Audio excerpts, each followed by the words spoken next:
The lighting that the company pays for. We're a family-owned company, and truck 22 I just showed you, I spent a lot of out-of-pocket money on setting it up to my taste. This is the taste of what my father, which is the owner of the company, feels is fit for proper warning of our equipment. But this is how most of the other trucks are laid out.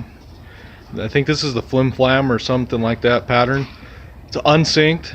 It kind of feels that I feel it's more of a distraction than any positive, but just a 62-inch Whelen Justice Towman.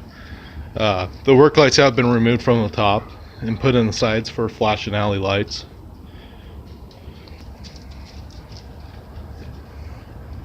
As you can see, the white light, the alley light, is not hooked up to the rear light on the same flash pattern, so it goes out of sync from it. Yeah, it's okay for the sides. It gives it a little bit more pop and maybe a little bit more attention, but it works. This light bar is almost also set up with the pattern override for another pattern I'll show you here in a minute.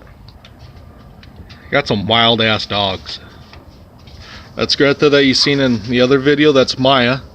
She's a rescue dog. She's been through a lot of shit, so she's pretty screwed in the head, but she got a big heart and a bad temper, but she's a good girl. And that's what's in the front of the light bar. Pretty damn empty and naked, unpopulated. It's not to my taste at all. But show you the other pattern. Also got some red T3s in the grill. As you can see, one of the screws are backed out. It's kind of funny since it's in plastic, must be stripped. But I added those. What I really like, what fit really good, was on the nose right here. It's kind of hard to see, but I'll turn them on here in a minute, and they just fit perfectly. It's almost like a hideaway. You don't see it till it's on. But as you can see, they're on. Kind of does a alternating in out, 4 on then 2. Show you the rear. You can see the amber T3s. To be honest, I don't even think the amber ones are on the same pattern. Kind of lazy, I haven't fixed it yet. Here's the second pattern override. I like this pattern a lot. It's not the best for being stopped along the road when you just need very little lighting, but it does pretty damn good for when you are working in live lanes of traffic and other stuff, which we don't really endorse or prefer or even work in live lanes traffic without a block vehicle.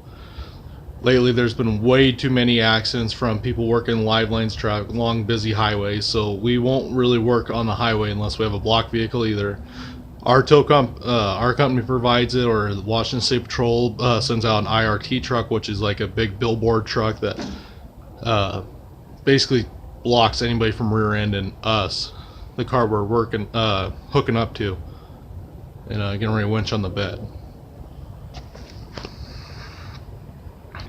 As you can see on the sides, it's kind of messy, but it's not too terrible. This truck is not equipped with a progressive slide switch either. It's all on toggle switches, the factory upfitters. There's 3 of them. You got the light bar, then you got the lower light switch triggers, the pattern override that makes it go faster. Then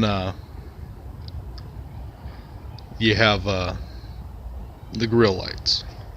I'll show you the work lights, and the work lights are kind of cool. And for a while I really endorsed Phoenix. I thought they were a great company, and they worked great all summer long. Some got really hot, but as soon as it started raining and the snow fell, had nothing but problems. But as you can see on some of these trucks, I used to really care for Phoenix. I used a Phoenix T3 as a work light. Works pretty good. But I'll never buy another Phoenix product. Have lights on the running boards, which are segregated. Those are awesome for backing down alleyways or just lighting down the side of the truck, so you don't break your neck when you step in a pothole or some shit. Got some lights on the deck. I do not like work lights in the light bar. You're adding white light to the rear. You're kind of drowning everything out, and they can't see the warning lights as well. So I like them down on the decks where you can see underneath the vehicle where it's needed. Could have segregated them, but the truck had a small wiring harness running up to the bed, to the pylon. So I had to work with what I got.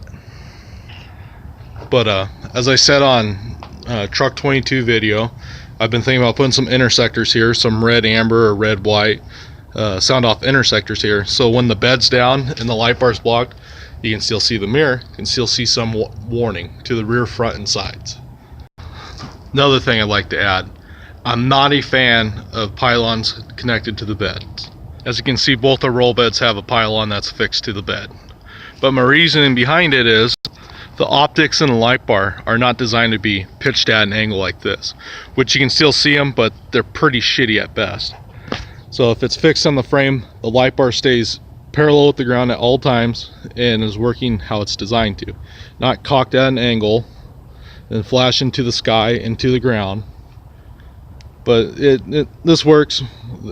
We've had that roll bed almost 8 years over there. We've had this for 2 years. We rebuilt this truck. It was total shit when we bought it. But it works. But there's always something better. So this is a quick video of my thoughts of the lighting on truck 18.